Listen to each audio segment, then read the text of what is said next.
Alors, un bactériophage, c'est un virus qui infecte spécifiquement les bactéries, des bactéries qu'on rencontre partout dans l'environnement. Et donc, partout dans l'environnement, on retrouve aussi des bactériophages qui ont une taille généralement de l'ordre du nanomètre, donc ce sont vraiment de petits objets. Alors, les bactériophages, par nature, infectent les bactéries. Et ce qu'on peut en faire, et ça a été le sujet de leur première découverte au début du XXe siècle, c'est de les utiliser pour infecter les bactéries qui causent des maladies chez l'homme ou chez les animaux. Alors, il y a un petit retournement en fait de l'histoire avec la première découverte des bactériophages comme moyen spécifique de lutte contre les bactéries infectieuses au début du XXe siècle, suivi de la découverte des antibiotiques et de leur explosion dans la deuxième partie du XXe siècle et le bénéfice qu'ils ont apporté à la santé humaine. Aujourd'hui, en fait, il y a un retournement de situation. Les bactéries sont devenues résistantes à ces antibiotiques et on s'intéresse à nouveau à l'utilisation des bactériophages pour lutter contre ces bactéries résistantes.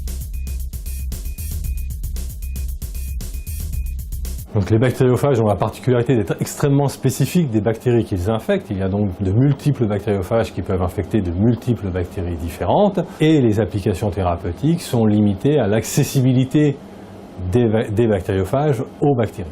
Donc parmi les différentes applications qu'on peut envisager, on peut soigner des plaies infectées cutanées par exemple, ça peut être aussi des infections ostéo-articulaires, des infections pulmonaires. Il y a plusieurs champs d'application qui sont à l'étude aujourd'hui et qui devraient, on l'espère, aboutir à des traitements dans un avenir proche. La recherche sur les bactériophages et leur application thérapeutique est en pleine explosion aujourd'hui, aussi bien pour soigner des infections chez l'homme bien évidemment, mais aussi dans le domaine animal, dans le domaine des plantes aussi. Nous avons au niveau de l'agriculture un certain domaine d'application pour lesquels les phages ont été envisagés.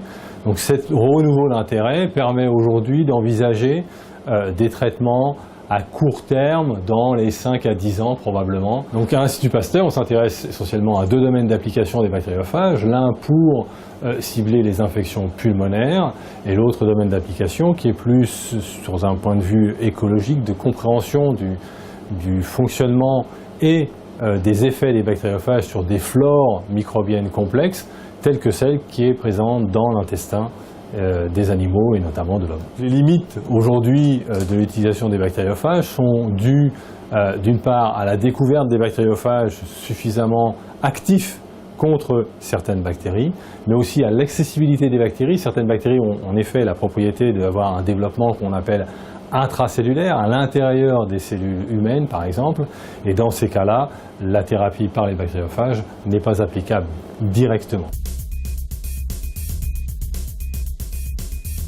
Alors, les biotechnologies ont été ont pris leur essor dans le fin des années 70, début des années 80 et elles ont en fait pris essor à partir de toutes les découvertes qui ont été effectuées dans le domaine qu'on appelle la biologie moléculaire.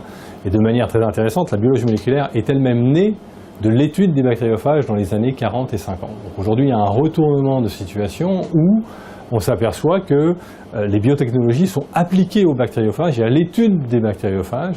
Et on a par exemple des études qui sont menées pour permettre à des bactériophages d'accéder à des bactéries qui sont à développement intracellulaire, comme je le citais précédemment.